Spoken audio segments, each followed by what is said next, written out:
Last call tonight would be Ken Block. You recognize that name. He's been on the show before. He is the star of the Gymkhana series of videos. Gymkhana 3 has just been released. So, Block, do I have this right? You're still getting paid lots of money to go out and just have more fun than the law should allow, driving that car like a crazy person? Yeah, I'm a lucky bastard. I have a great time, racing rally cars for Ford, and once a year, apparently. And from now on, I get to go out and thrash my little Gymkhana car around for some video cameras, and it ends up being fairly popular on the internet, so I'm pretty happy about that. Yeah, I think the graphic said 6 million hits so far, and it's been out for like a day and a half or whatever it's been. How did you pick this location? I was intrigued by the use of a very old racetrack in France as the setting for this. How did that decision get made? Well, you know what? I looked at a lot of different places that I could try and do this, and when I saw photos of that autodrome in France, I thought, wow, it'd be really amazing to actually be able to drift up a huge bank like that, or actually be able to do some technical driving on the bank. And I went there and visited, and actually found out it actually had more than just the bank. It had a very nice, situation on the inside of the course, and lots of interesting things outside around on some of the tracks. So I just went there and abused the place as much as I could. How much of it is choreographed? I mean, we see some new tricks, some things we've never seen before. We see some tricks that have little variations from the past. The guy on the Segway is moving this time, which was a change from the past, makes him a moving target, makes it more interesting. But how much of this is choreographed ahead of time, and how much of it are you kind of making up on the fly?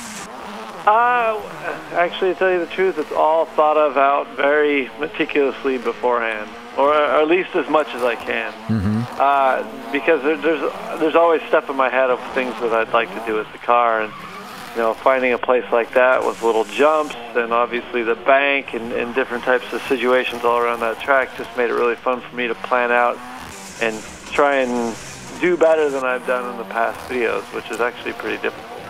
The take that makes the cut often is not the first take. We can tell that because of the skid marks that are already there.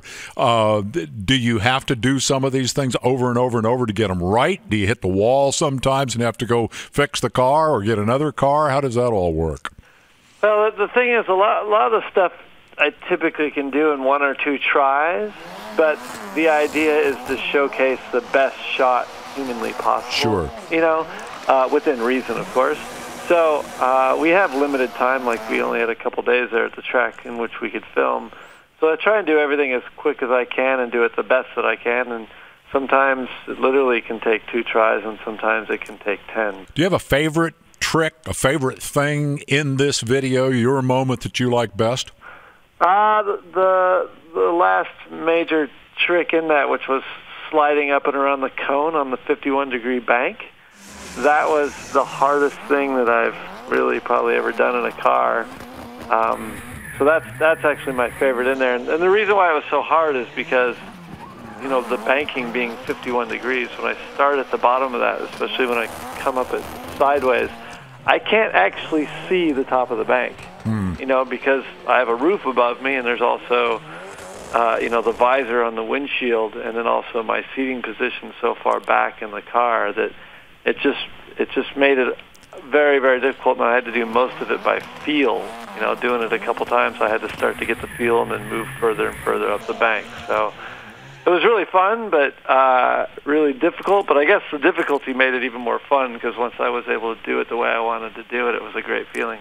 Does Gymkhana have a continuing shelf life? Will there be Gymkhana 4?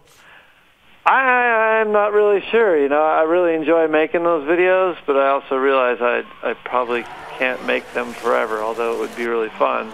But I guess we'll see. I guess the public will determine that if this video continues to get the response that it's had. Maybe the public's sort of making their decision on whether I keep doing it, We'd vote for you to keep doing it. We think they're great fun to watch. Ken, congratulations on another fine performance, and thanks for your time tonight. Thanks for having me on, Dave.